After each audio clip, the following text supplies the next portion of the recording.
Bonjour à tous et bienvenue. Nous sommes le jeudi 18 février et dans l'actualité de ce jour, le président de la Commission de l'Union économique et monétaire ouest-africaine est à Abidjan.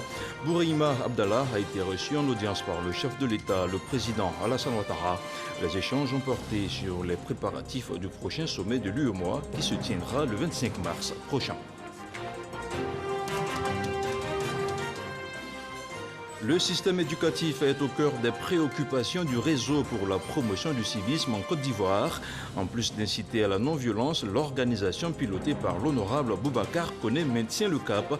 À Daloa, elle a appelé les élèves et leurs parents à œuvrer davantage en faveur d'une école ivoirienne responsable. Et puis nous irons au Japon où la ministre des Jeux Olympiques Seiko Hashimoto, 56 ans, a été nommée ce jeudi présidente du comité d'organisation des JO de Tokyo 2020. Elle remplace Yoshiro Mori qui avait dû démissionner vendredi dernier après des propos sexistes ayant fait scandale. Merci de suivre RTI 1. Il est venu s'enquérir des orientations et des instructions du président de la conférence des chefs d'État et de gouvernement de l'UEMOA pour l'élaboration des dossiers devant être inscrits à l'ordre du jour du prochain sommet de l'organisation sous-régionale. Le président de la commission de l'UEMOA, Bourahima Abdallah, a été reçu hier par le chef de l'État, le président Alassane Ouattara. Le compte-rendu d'Awa Touré. Il est désormais un invité habituel du palais présidentiel d'Abidjan. Et comme à chaque visite, le patron de la commission de l'UEMOA, Union économique et monétaire ouest-africaine, vient faire le point sur les activités de l'organisation sous-régionale au président de la conférence des chefs d'État de l'UEMOA, le président Alassane Ouattara. La rencontre du jour portait sur le prochain sommet de l'UEMOA prévu pour se tenir le 25 mars 2021. Comme de coutume, je suis venu m'enquérir des orientations et autres instructions du président de la conférence, instructions et orientations fort utiles pour l'élaboration des dossiers qui seront inscrits à l'ordre du jour de la conférence. Bien sûr, ces dossiers seront élaborés et examinés en lien avec les autres organes et institutions de l'Union. Mais comme de coutume, en pareille circonstance, j'ai saisi l'opportunité pour faire aussi un bref état des lieux de notre Union à son Excellence Monsieur le Président de la République. Notre Union qui, comme vous le savez, est traversée depuis un an par une triple crise sécuritaire, sanitaire et socio-économique, à laquelle les gouvernements, les institutions comme les nôtres, les partenaires techniques et financiers cherchent à apporter les solutions les plus viables et les plus efficaces, notamment pour soulager les populations victimes des conséquences de cette triple crise dont je viens de parler.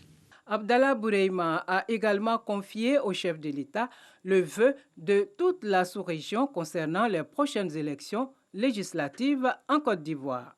J'ai exprimé au chef de l'État nos vœux et nos prières pour que les élections législatives qui vont se dérouler le 6 mars se passent dans un climat de paix et de sécurité. Nous n'en avons pas de doute parce que ce sont des élections auxquelles l'ensemble des partis politiques ont adhéré.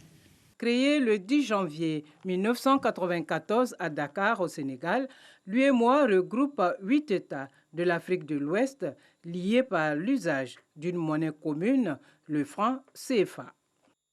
Devant les médias, le ministre de l'Agriculture et du Développement rural a présenté hier les dispositions pratiques arrêtées par le gouvernement pour assurer le bon déroulement de la campagne 2021 de cajou. Kobenan Kwasi Djoumani a abordé des questions comme le respect du prix Borchamp, la subvention aux producteurs ou encore la transformation de la noix de cajou, l'éclairage de Jean-Luc Gbangbo.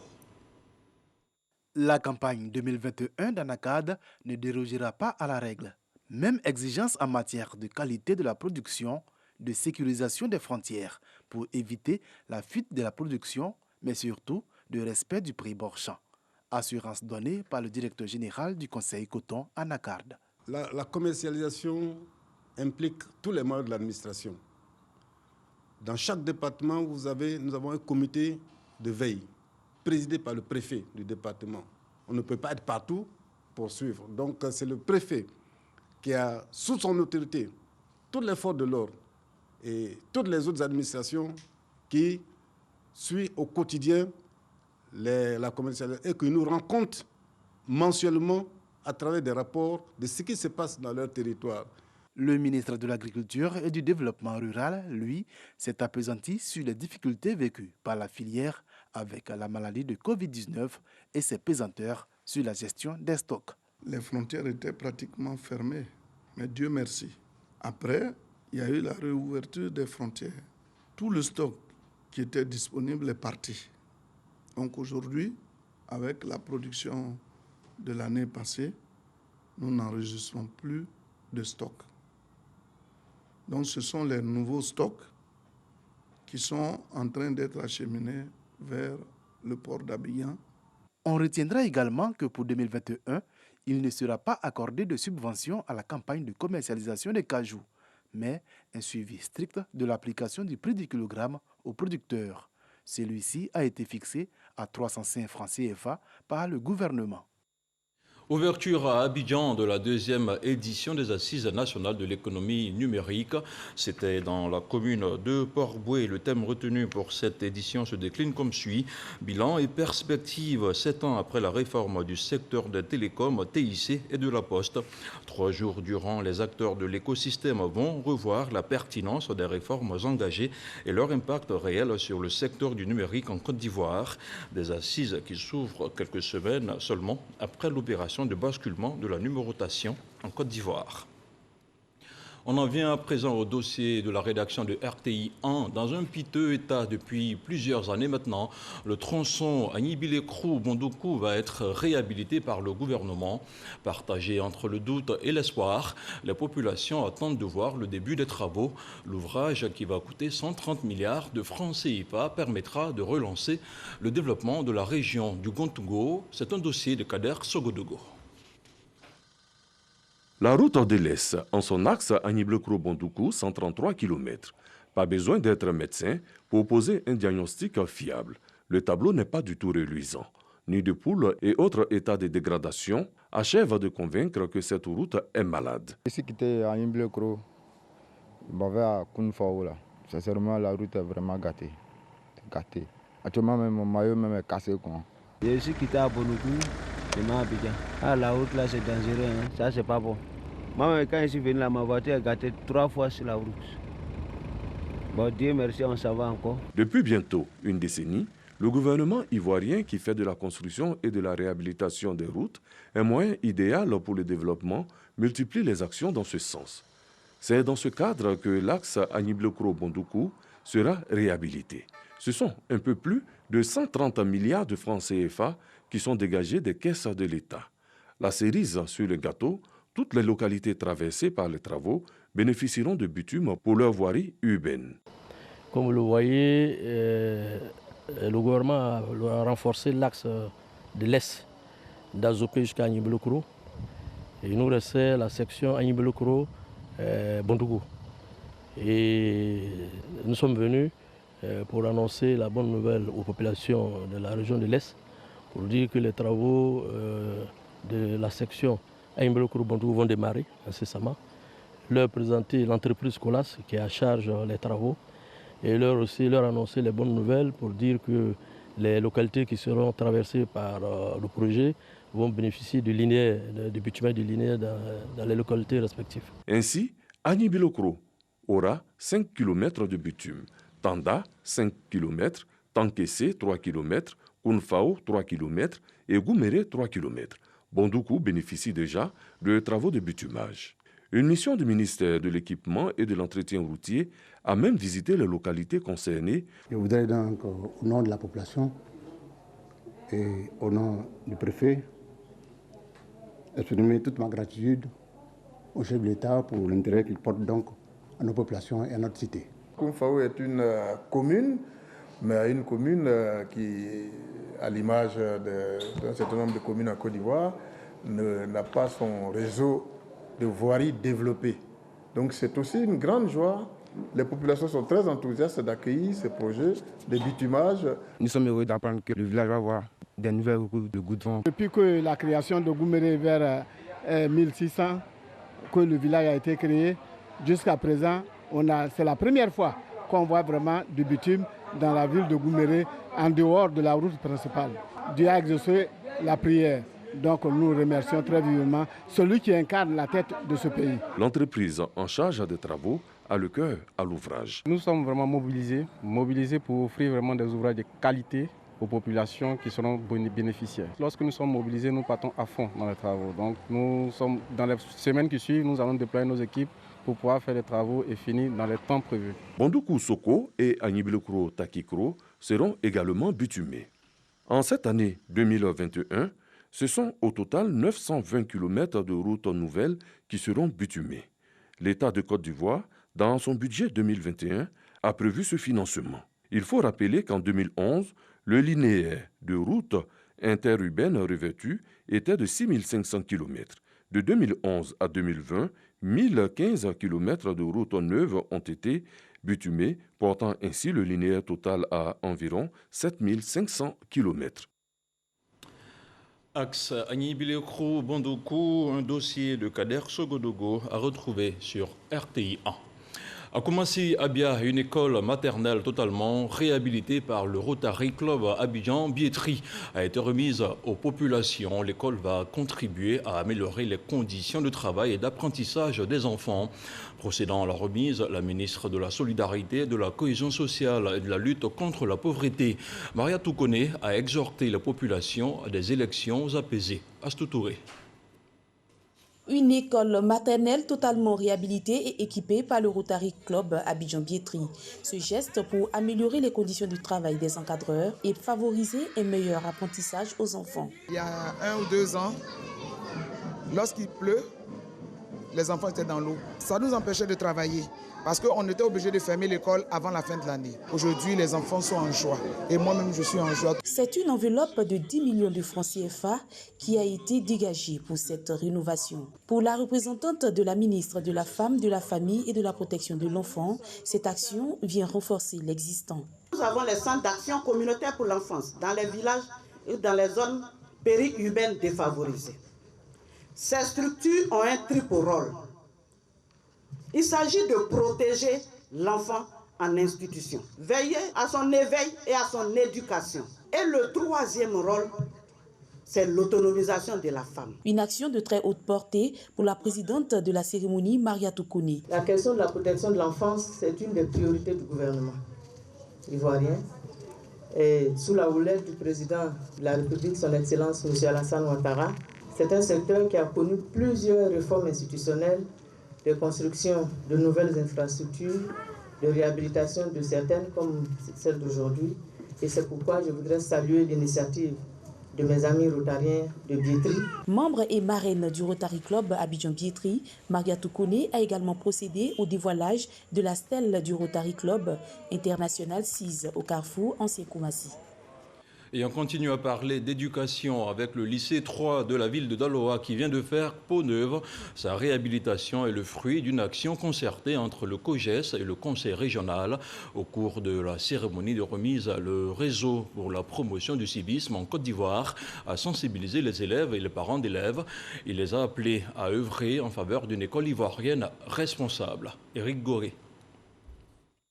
Le civisme doit être une habitude dans nos comportements de tous les jours. La jeunesse et les élèves de Côte d'Ivoire doivent changer de comportement pour aboutir à des Ivoiriens nouveaux. C'est l'objectif du réseau pour la promotion du civisme en Côte d'Ivoire. Les responsables de cette organisation non gouvernementale font de l'école une cible particulière. Élèves, parents d'élèves et enseignants sont tous concernés par cette sensibilisation. D'où la présence du REPSI pour parler et échanger avec les acteurs du système éducatif. On ne peut pas vouloir être médecin, on ne peut pas vouloir être professeur et griller les cours. On ne peut pas vouloir être docteur et griller les cours. On ne peut pas vouloir être ceci et faire insulter son professeur. Un message qui a retenu l'attention de tous.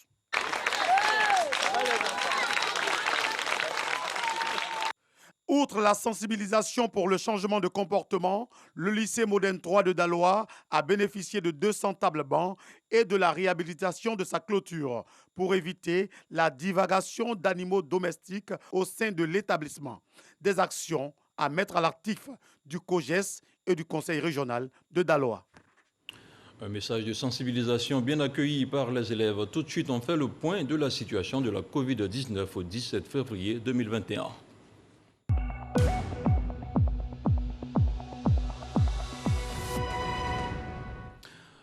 Le ministère de la Santé et de l'Hygiène publique a enregistré hier, mercredi, 132 nouveaux cas de Covid-19 sur 2658 échantillons prélevés, soit 5% de cas positifs, 138 guéris, un décès. À la date du 17 février 2021, la Côte d'Ivoire compte donc 31 497 cas confirmés, dont 29 741 personnes guéries, 180 décès et 1576 cas actifs. Le nombre total d'échantillons est de 391 848.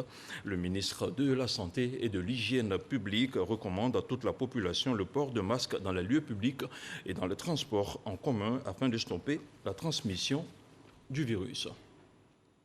Plusieurs entreprises touchées par la Covid-19, précisément les PME, reçoivent le soutien du GIZ, l'agence de coopération allemande. La structure de mise en œuvre de ce projet est le collectif national des centres de gestion agréés, le CNCGA. Le projet, qui est à sa deuxième phase, vise à aider le collectif à mieux structurer son intervention dans le réseau des centres de gestion agréés pour un soutien efficient aux PME. C'est un reportage de Cheikh Aboubakar Koné. La Covid-19, la grande faucheuse, continue de faucher les entreprises, notamment les petites et moyennes entreprises, depuis son apparition. Une situation intenable qui nécessite la mise en place de ce projet d'appui au renforcement des capacités des centres de gestion et des PME adhérentes au CGA. Partenaires des PME, les centres de gestion agréés veulent donner une bouffée d'oxygène aux entreprises impactées par cette pandémie. Les CGA qui participent au projet gagnent en renforcement des capacités d'accompagnement justement de ces PME sur ces deux volets de formalisation des emplois et de recherche de financement, de mise en relation avec les établissements bancaires. Financer, accompagner plus de 300 PME et renforcer les capacités de plus de 60 centres de gestion agréés en vue de préserver les emplois. Difficile équation, mais un dialogue s'impose entre banques et structures concernées. Les établissements bancaires étaient présents, comme vous l'avez constaté. Ils étaient présents parce qu'ils sont intéressés par le projet. Ils sont prêts, ils nous attendent pour structurer leur intervention sur le volet de l'accès au financement des PME. Appui et renforcement aux PME. Il s'agit d'améliorer les conditions de 4800 emplois, apporter assistance à plus de 800 entreprises ivoiriennes et assurer la formation de 1500 dirigeants d'entreprises. Et on continue à parler de santé avec le programme national de lutte contre le paludisme qui a dressé le bilan de ses activités de 2016 à 2020. Les parties prenantes dans la lutte contre le paludisme se sont aussi penchées sur les perspectives pour les 5 prochaines années. Il s'agit à terme d'éliminer le paludisme d'ici à 2030. Une rencontre suivie pour RTI 1 par Astou Touré. De 2016 à 2020, le taux de mortalité lié au paludisme a reculé de 50%. Également, l'on note une amélioration du taux d'utilisation des moustiquaires imprégnés à longue durée d'action. Malgré la situation à Covid-19 qui a perturbé un peu nos activités, le programme national de lutte contre le paludisme et sa partenaire ont pu réaliser 87% des activités prévues. Aujourd'hui, il y a une bonne réduction de la mortalité liée au paludisme. Partout où se trouve un centre de santé, on prend en charge les personnes qui peuvent contracter le paludisme. Nous sommes dans le privé, on travaille déjà avec plus de 300 entreprises privées qui ont des centres de santé qui prennent en charge les malades. Nous travaillons avec plus de 100 cliniques privées en Côte d'Ivoire. En plus de ces acquis, ce séminaire qui a réuni les acteurs de la lutte contre le paludisme a permis de dégager les perspectives pour les 5 années à venir. Après des études, aujourd'hui, on s'est rendu compte qu'il y a dans 29 districts de Côte d'Ivoire, il faut qu'on change le type de moustiquaire. Et donc, ce qui fait qu'il va y avoir des moustiquaires de seconde génération qui vont intervenir dans cette distribution. Et donc, à partir de cette année 2021, c'est dans 29 districts de Côte d'Ivoire, les moustiquaires sont les moustiquaires de seconde génération. Même les moustiquaires standards, on a aussi stratifié. Parce qu'en fonction de l'insecticide qui a été utilisé, nous avons stratifié quel insecticide marche dans telle zone, même si la moustiquaire est standard. Malgré les médicaments que nous avons, malgré tout ce que nous faisons, si notre cadre, notre environnement n'est pas assaini, on ne peut pas atteindre les résultats. 40 personnes ont pris part à ce séminaire qui a duré 4 jours. Je vous donne à présent lecture de ce communiqué relatif à la fermeture du cimetière de Williamsville. Le ministre gouverneur du district autonome d'Abidjan rappelle aux populations abidjanaises que le cimetière de Williamsville est fermé depuis le 8 juin 2019 en raison de la saturation des espaces dédiés aux nouvelles inhumations. Cette mesure de fermeture ne concerne pas les inhumations en terrain réservé constatées par un arrêté de réservation ou une quittance de règlement et celles prévues dans les carrés réservés aux communautés villageoises d'Abidjan-Agban et d'Abidjan-Adjamé. En conséquence, la population est appelée à procéder aux inhumations des corps des personnes décédées dans les cimetières de Yopougon, d'Abobo et de Koumassi qui disposent d'infrastructures adéquates et conformes aux normes funéraires. La population est donc invitée à se conformer au strict respect de ces dispositions fait à Abidjan le 17 février 2021, signé Robert Begré-Mambé, ministre gouverneur du district autonome d'Abidjan. Une journée de consultation gratuite en ophtalmologie a été organisée samedi dernier dans la commune de Cocody. La campagne sanitaire porte la marque des femmes battantes de la commune, des volontaires de l'ONG qui volent au secours des plus démunis et qui envisagent l'extension de leurs activités aux autres communes du district d'Abidjan. Le reportage de Jean-Marc Djadji. Des femmes issues de différents quartiers de la commune de Cocody participent aux séances gratuites d'examen oculo-visuel initiées par l'ONG Les Femmes Battantes de Cocody. Elles sont venues se faire consulter et se faire traiter des maladies oculaires comme le glaucome, la cataracte, la myopie et l'hypermétropie. Je suis venue à la consultation parce que j'ai un problème d'yeux. Je suis là quand je ne vois, il y a la vision floue d'abord et je ne vois pas trop de loin. Je remercie les organisateurs de faire ça gratuitement. Nous sommes là pour la réfraction, pour juste l'acuité visuelle, la réfraction, la correction, n'est-ce pas? Et ce matin, nous avons reçu pas mal de personnes qui souffrent souvent de myopie, d'hypermétropie. Il y a d'autres par contre qui ont des astigmatismes. L'action des bénévoles de l'ONG Les Femmes Battantes de Cocody a pour objectif de soulager les personnes vulnérables et démunies de la commune. Cocody étant l'étape de lancement de cette journée de dépistage de maladies oculaires, les femmes de la dite commune comptent l'étendre aux autres municipalités du district d'Abidjan. Et sur un tout autre plan, un accord de partenariat vient de voir le jour entre l'AIP, l'Agence ivoirienne de presse, et l'Autorité nationale de régulation des marchés publics. Il s'agit à terme de renforcer la communication de l'ANRMP à l'intention de l'ensemble des acteurs des commandes publiques. Le reportage de Patricia Omouetia. L'Agence ivoirienne de presse est la première agence de presse d'Afrique de l'Ouest francophone. La signature de ce protocole d'accord avec l'Autorité nationale de régulation des marchés publics, l'ANRMP, s'inscrit dans sa stratégie de communication et de développement des relations professionnelles. Ainsi, l'AIP assure à l'ANRMP la mise à disposition de son fil d'information nationale et internationale. Cette convention va nous permettre justement de communiquer sur l'ANRMP, informer sur nos activités. Et l'un des points essentiels de notre mandat, c'est la formation et l'information des acteurs. Donc nous passerons par cette agence lead de l'AIP pour communiquer toutes les informations concernant la régulation en Côte d'Ivoire. Grâce à l'AIP, je pense que tout ça, ça va dans le cadre de la bonne gouvernance. Ainsi, les Ivoiriens seront informés grâce à la couverture effectuée par les réseaux de l'AIP, tant à Abidjan qu'à l'intérieur du pays, de tout ce qui concerne la régulation des marchés publics. Dans la dynamique de la journée mondiale de la radio, célébrée le 13 février dernier, l'Union des radios de proximité de Côte d'Ivoire a organisé un panel sur les questions et les problématiques liées au secteur. Un secteur en pleine expansion qui doit relever d'énormes défis. L'Union bénéficie ici du soutien de l'UNESCO qui depuis 2011 porte en priorité l'évolution de ce média qui demeure un puissant vecteur d'information. On en parle avec Franck Quadio. Depuis 1951, date de son éclosion dans l'univers de l'audiovisuel en Côte d'Ivoire, la radio fait son chemin.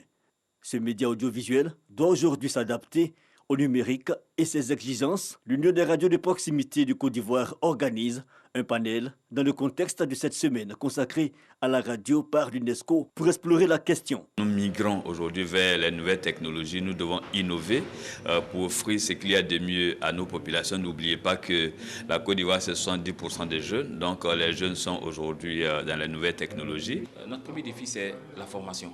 Faire en sorte que les agents qui se trouvent dans nos radios soient outillés à faire des émissions, mais des émissions de qualité.